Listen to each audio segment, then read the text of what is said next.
모세가 그의 장인 미디안 제사장 이드로의 양떼를 치더니 그 떼를 광야 서쪽으로 인도하여 하나님의 산 호렙에 이르매 여호와의 사자가 딸기나무 가운데로부터 나오는 불꽃 안에서 그에게 나타나시니라. 그가 우리 딸기나무에 불이 졌으나 그 딸기나무가 살아있지 아니하는지라. 이에 모세가 이르되 내가 돌이켜 가서 이 큰 광경을 보리라. 떨기나무가 어찌하여 타지 아니하는고 하니 그때에 여호와께서 그가 보려고 돌이켜 오는 것을 보시니라. 하나님의 떨기나무 가운데서 그를 불러 이르시되 모세야 모세야 하시매 그가 이르되 내가 여기 있나이다. 함께 읽겠습니다. 하나님이 이르시되 이리로 가까이 오지 말라. 내가 서는 곳은 거룩한 땅이니 내 발에서 실을 벗어라. 아멘. 오늘은 영광을 위한 순례의 길 8번째 시간이고요. 우리는 질그릇입니다 라는 제목으로 함께 말씀을 나누도록 하겠습니다. 제가 중학교 3학년이 되던 해에 예수님을 인격적으로 만났습니다. 그리고 만남과 동시에 왜 이런 마음이 생겼는지 모르겠는데요. 나는 목사가 되어야 되겠다. 이런 생각을 가지게 되었어요. 그래서 정말 열심히 신앙생활을 했습니다. 성경도 많이 읽고 교회에서도 열심히 헌신하고 그리고 노방전도 나가서 복음을 전했던 그런 기억이 납니다. 제가 저희 삶을 곰곰이 뒤돌아보면요. 그때가 저희 인생의 전성기였던 그런 생각이 듭니다. 정말 뜨겁게 하나님을 예배했던 것 같아요. 그러던 어느 해에 언젠지는 잘 기억이 안 나는데요. 고등학교쯤으로 생각이 납니다. 저희 어머니께서 옆에 동네에 살고 계시던 이모님께 함께 가자라고 저에게 이야기를 하셨어요. 왜냐하면 이모님의 집에 신령한 분이 오신다라는 것입니다. 어떤 신령한 분이시냐? 기도 한번 딱 해보면 아신다라는 거예요. 그러니 너 목회해야 되니까 기도 한번 받으러 가보자. 그래서 그분이 뭐라고 하는지 한번 들어보자 라고 어머니께서 말씀해 주셨습니다. 그래서 어머니를 따라 기도 받으러 이모님 댁에 제가 갔어요. 그분 앞에 섰는데 그분이 어떤 분인지 잘 기억도 나지 않습니다. 그분 저를 위해서 열심히 기도해 주셨어요. 그러더니 저희 앞길에 대해서 이렇게 예언을 해주셨습니다. 뭐라고 말씀하셨을까요? 이 학생은 앞으로 세계 민족을 위해서 크게 될 학생입니다. 라고 말해 주셨으면 얼마나 좋았겠어요. 그런데 그렇게 이야기하지 않으셨어요. 뭐라고 얘기했냐면 제가 기도해 보니까 큰 사명이 있는 학생은 아닙니다. 목회해도 되고 안 해도 됩니다. 라고 얘기를 하더라고요. 그러면서 첨가적으로 그러나 저희 큰 형님이 제가 셋째인데 큰 형님이 계시거든요. 저희 첫째는 반드시 목회를 해야 합니다. 라고 이렇게 이야기를 해주셨습니다. 그 소리를 듣는 저희 마음은 어땠을까요? 억장이 무너지는 것 같았습니다. 너무나 실망스러웠어요. 그리고 갈등이 갑자기 생기기 시작하더라고요. 나에게는 사명이 없구나. 나는 목회를 해야 되나 말아야 되나? 나는 목사가 되어야 맞는 것인가? 아닌 것인가? 굉장히 많은 고민을 하게 되었습니다. 그러다가 갑자기 제 마음속에서 이런 생각이 나기 시작했어요. 그래도 한번 해보자. 칼을 뺐으니 무라도 한번 잘라보자 라는 마음이 갑자기 드는 것입니다. 내 끝까지 한번 달려가 보리라. 그런 이후에 기도해 주셨던 당신의 말이 맞는지 아니면 틀리는지 내 끝까지 가서 한번 확인해 보겠습니다. 이런 마음을 가지고 계속해서 흔들리지 않고 목회의 길을 걸어왔습니다. 시간이 한참 지나서 제가 내린 결론이 있어요. 그것은 무엇이냐면 저의 선택이 옳았다라는 것입니다. 저희 큰형님은 지금 사회생활 잘하고 계십니다. 그리고 저는 하나님의 은혜로 이곳에 있는데요. 그동안 하나님께서 저에게 좋은 교회에서 가르침을 받을 수 있는 은혜를 많이 주셨어요. 좋은 교회에서 훌륭하신 목사님 밑에서 많은 것을 많이 배웠고요. 그리고 이제 아름다운 교회를 개척한 지 얼마 되지 않았지만 그러나 이렇게 행복하게 기쁘게 목회를 하고 있습니다. 그리고 이것이 우리 교회의 끝이 아니라 하나님께서 우리 교회를 하나님을 더욱더 뜨겁게 사랑하는 교회로 세워주실 것이고, 그리고 저도 마찬가지로 목회의 시간이 지나면 지날수록 하나님을 더욱더 사랑하는 그런 목회자로 세워주실 것을 믿습니다. 아멘. 고등학교 때쯤 저를 기도해 주셨던 그분의 말씀은, 그 예언의 말씀은 틀리셨어요. 저는 사명이 없는 사람이 아니라 사명이 있는 사람입니다. 여러분들 믿으십니까? 네. 그런데 목회하다 보니까요, 제가 가지고 있는 이 사명은 저만 가지고 있는 것이 아니라 이 땅에 살고 있는 모든 그리스도인이 너무나 큰 사명을 가지고 살아간다는 것을 제가 깨달았습니다. 단지 그 사명을 깨닫고 사명을 위해서 살아가는가, 아니면 하나님께서 주신 사명을 깨닫지 못하고 세상만 보며 살아가는 가가 있을 뿐인 것입니다. 오늘 말씀은 우리들을 선택하시고 하나님의 놀라운 계획 가운데로 이끄시는 아버지 하나님의 놀라운 부르심을 다시 한번 깨닫게 하시는 그런 말씀입니다. 우리들은 2주 전에 죽음의 나일강에서 건짐을 받은 갈대 상자 속에 있었던 아기 모세의 모습을 통해서 은혜를 받았습니다. 모세는 바로의 공주의 아들이 되죠. 그러나 젖되기 전까지는 자신의 어머니 품에서 자라게 됩니다. 그리고 젖을 뗀 이후에 바로의 공주 궁으로 들어가게 되죠. 그렇게 40년이라는 시간 동안 바로의 공주의 아들이 되어서 애굽의 선진 교육을 받으면서 위세를 떨치며 그렇게 살아가고 있었습니다. 그러던 어느 날 모세는 자신의 동족인 히브리 사람을 박해하는 애굽 사람을 자신도 모르게 좀 죽이게 되죠. 그리고 이 사건이 계기로 그의 인생의 내리막길이 시작되게 됩니다. 모세는 바로가 두려워 광야로 도망가게 되었고, 잠깐이 될 줄만 알았던 이 피난길은 광야에서 40년이라는 시간, 아주 긴 시간 동안 보내야 했었습니다. 그렇게 모세는 바로의 궁전이 아니라 광야에서 미래에 대한 소망을 가질 수 없었던 그때에 하나님의 특별한 부르심을 받게 돼요. 하나님의 부르심을 어디에서 받았어요? 궁전에서 받은 것이 아니에요. 광야에서 받았다는 것을 우리는 기억해야 하는 것입니다. 오늘 본문 말씀, 모세가 양떼를 몰고 하나님의 산 호렙에 이르렀을 때에 있었던 사건입니다. 참고적으로 성경에 보면은 호렙산으로도 등장을 하고 시내산으로도 등장을 하게 됩니다.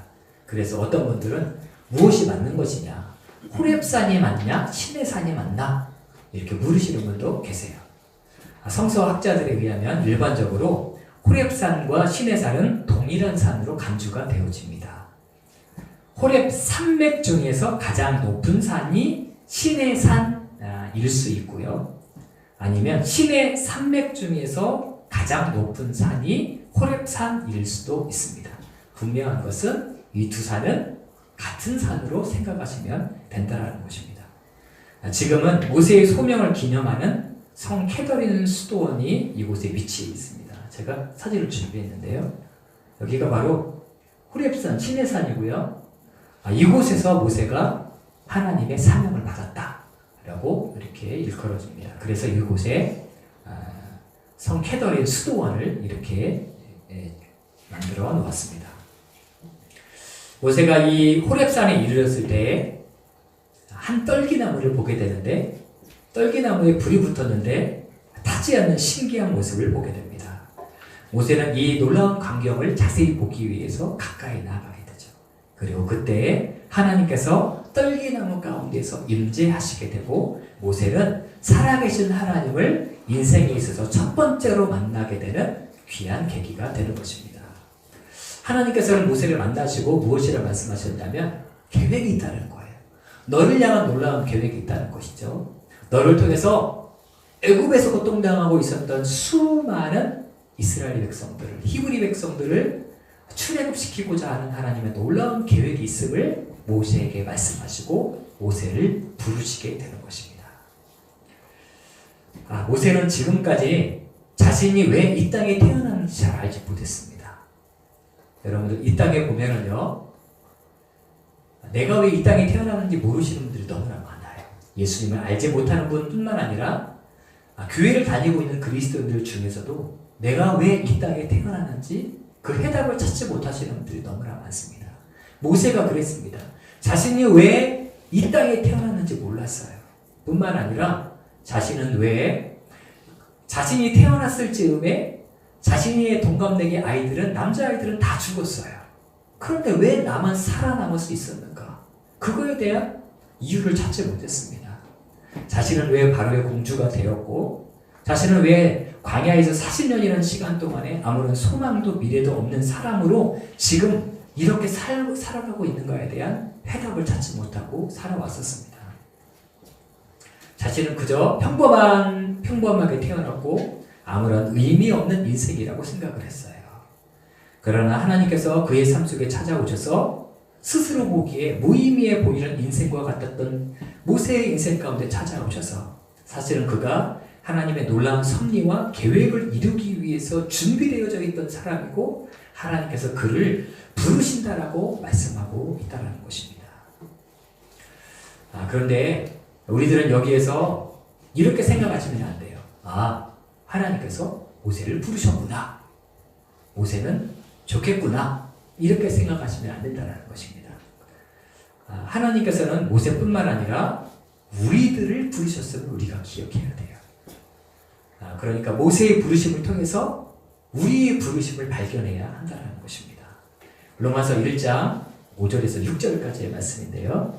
5절은 제가, 6절은 여러분들이 읽어보시도록 하겠습니다.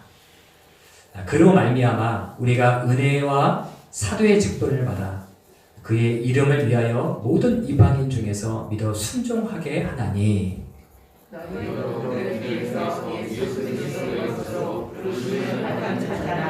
아멘. 우리가 어떤 사람이라고요? 예수 그리스도의 것으로 부르심을 받은 자라고 이야기를 하고 있다는 것입니다. 고린도전서 1장 말씀도 마찬가지입니다. 한 절씩 교독을 해보도록 하겠습니다.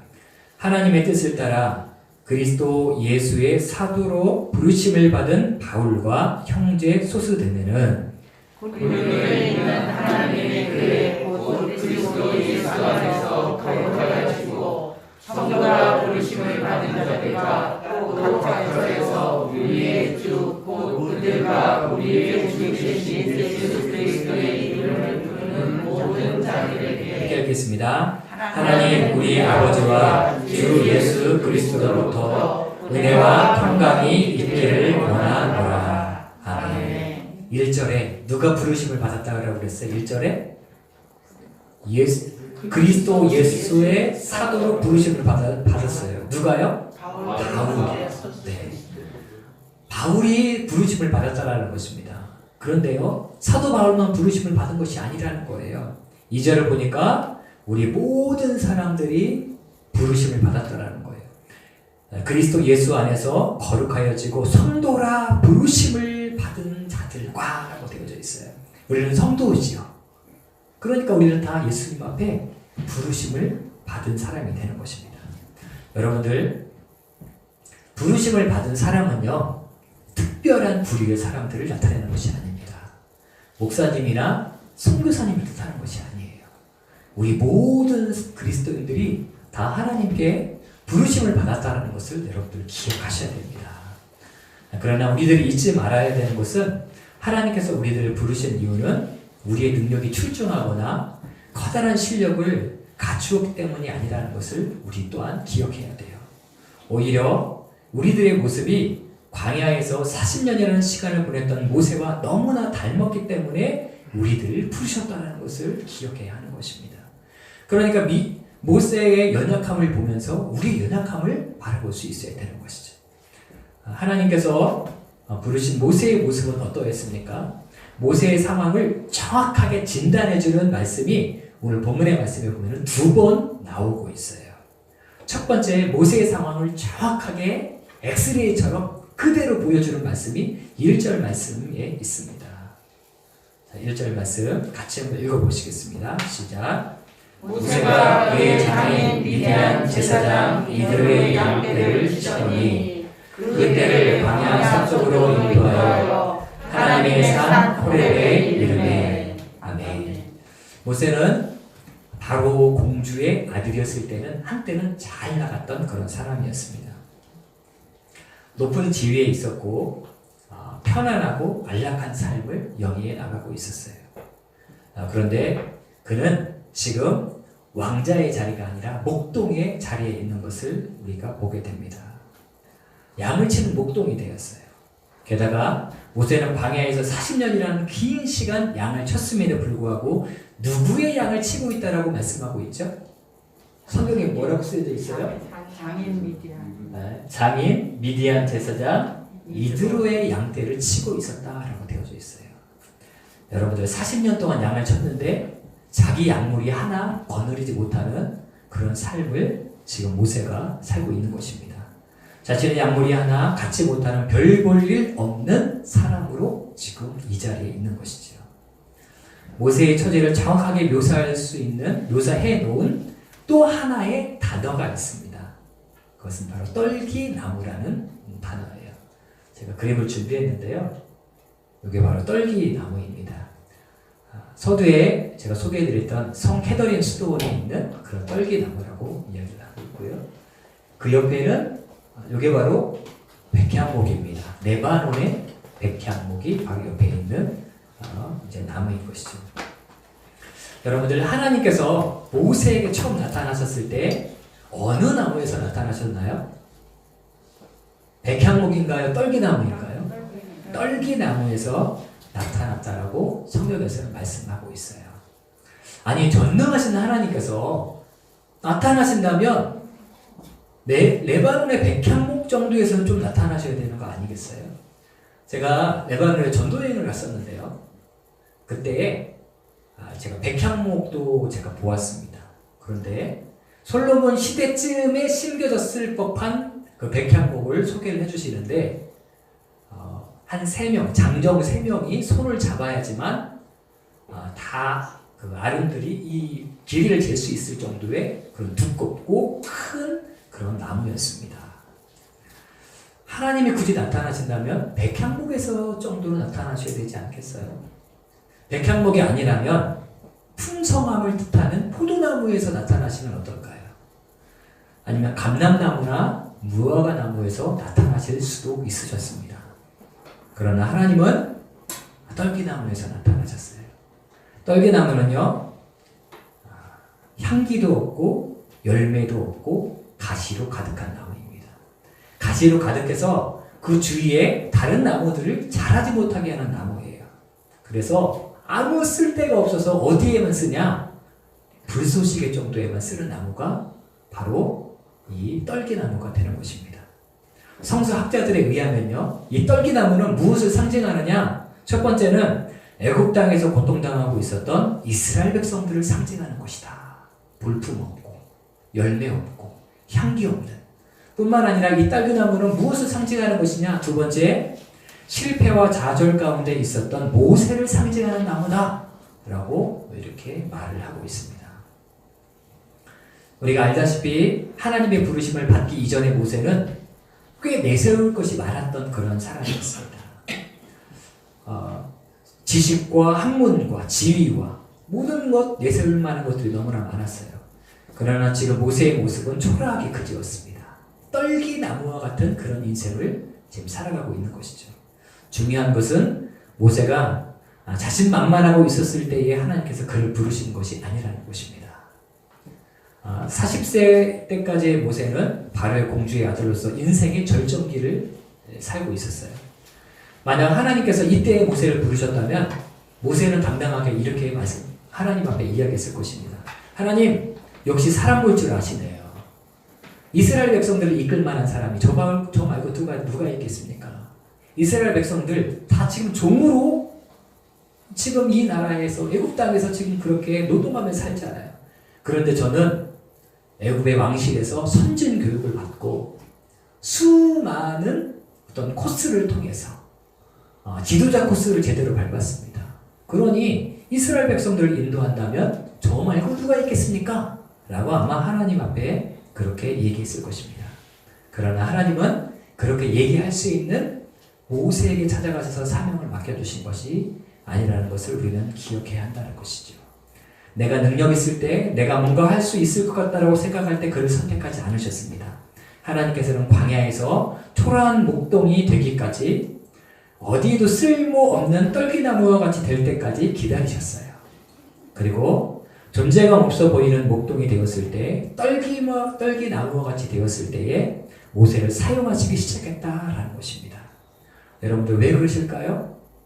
그것은 우리들이 약한 그때에 우리의 삶을 통해서 하나님께서 영광을 받으시기 때문인 것입니다. 하나님께서 우리를 사용하시는 것도 마찬가지예요. 우리가 왕궁에 있을 때가 아니라 떨기나무 앞에 있을 때 우리를 사용하신다는 것을 기억해야 합니다.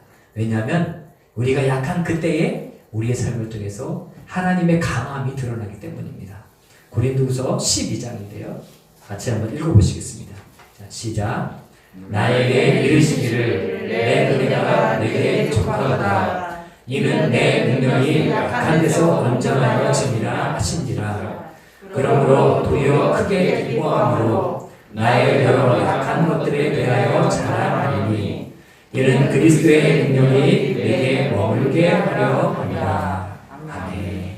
우리가 약한 그때에 하나님의 강함이 나타나기 때문에 하나님께서 우리를 언제 사용하시냐면 왕궁에 있을 때 사용하시는 것이 아니라 광야에서 40년 떨기나무에 있는 우리의 모습을 보시고 사용하신다는 것입니다. CCM 작가 박용주라는 분이 계신데요. 이분이 질그릇에 담긴 보배라는 글을 쓰셨습니다. 이 글을 통해서 이렇게 말씀을 하고 계세요. 제가 읽어드리겠습니다. 자신에 대한 무력감은 그리스도를 붙잡는 재료이다. 무력감을 느끼기 싫지만 느끼지 않을 수 없는 것이고 느껴야 하는 것이다. 그래야 우리는 그리스도를 의지한다. 하나님은 그렇게 우리를 이끄신다. 우리가 질그릇 같아서 문제가 아니라 질그릇 같은 존재임을 몰라서 문제이다. 애굽 왕자 모세는 자신의 힘과 열정으로 동족들을 구원할 수 있을 줄 알았다. 그러나 그는 살인자로 광야로 도망가야 했고 하나님께서 그의 힘을 빼셨다. 광야에 내보시고도 하나님은 여전히 모세에게 지나치게 힘이 들어갔다고 생각하셨다. 그래서 40년 동안 그대로 두셨다. 하나님께서 모세를 다시 부르셨을 때 모세는 이렇게 말한다. 내가 누구이기에 바로에게 가며 이스라엘 자손을 애굽에서 인도하여 내리니까. 40년 광야 연단은 오직 모세로 하여금 자신이 질그릇 같은 존재임을 깨닫게 하기 위하여 필요했다. 그런 그에게 하나님께서 찾아가 주신 것이다. 하나님께는 자신이 질그릇인 줄 몰랐던 왕자 모세는 필요 없었다. 거룩한 하나님 앞에서 신발을 벗고 있는 모세가 필요했다. 영웅 모세는 필요 없다. 주님만 바라보는 모세가 필요했다. 주님의 이름만 내세울 수밖에 없는 이름 없는 모세가 필요했다. 라고 이렇게 써놓고 있습니다. 사랑하는 여러분들, 우리가 질그릇 같다고 느껴져서 좌절할 필요가 없습니다. 자신이 질그릇 같기에 더욱 주님만 바라보게 되었다면 오히려 이것이 기뻐할 제목이 되는 것입니다. 주님은 우리를 금강석이 되라고 하지 아니하십니다. 오직 그리스도를 담은 질그릇이 되라고 말씀하십니다. 주님은 질그릇을 보배로 만들겠다고 하지 않으셨어요. 그저 질그릇 안에 보배이신 예수 그리스도의 복음을 담으시겠다라고 말씀하신 것입니다. 그렇기 때문에 우리는 그저 질그릇으로 살아가면 되는 것입니다. 자신이 보배로 변화되지 않는다고 부끄러워하거나 탄식하거나 좌절하지 말고 오직 질그릇 같은 우리 안에 계신 보배이신 예수 그리스도만 바라보시기 바랍니다. 그리고 주님께서 우리에게 맡겨주신 사명을 기쁨으로 감당하시면 되는 것입니다. 우리 이 시간의 마지막으로 고린도후서 4장 7절의 말씀을 다 함께 읽고 마치도록 하겠습니다. 같이 읽겠습니다. 자, 시작. 우리가 이 보배를 질그릇에 가졌으니 이는 심히 큰 능력은 하나님께 있고 우리에게 있지 아니함을 알게 하려 함이라. 아멘. 우리는 질그릇입니다. 그리고 질그릇임을 기억하고 우리 안에 담겨져 있는 예수 그리스도를 바라보기 시작할 때 우리의 삶을 통해서 하나님께서 영광을 받으시게 될 것이고 우리는 하나님께서 맡겨주신 사명을 넉넉히 감당할 수 있게 되는 것입니다. 이 시간에 약할 때 강함 대신에 함께 찬양하시고 우리 함께 기도하는 시간